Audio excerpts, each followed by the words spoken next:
staat er dus schipper. Dan erbij houden.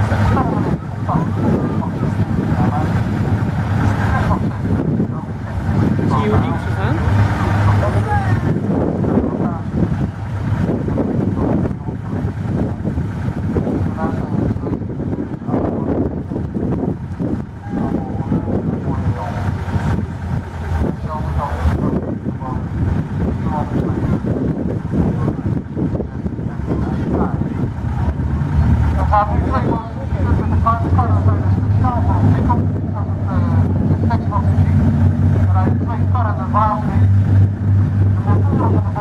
Draaien dan al, zijn ze ontworpen dat dat kan, dat ze niet gelijk vastlopen op de lucht kan draaien.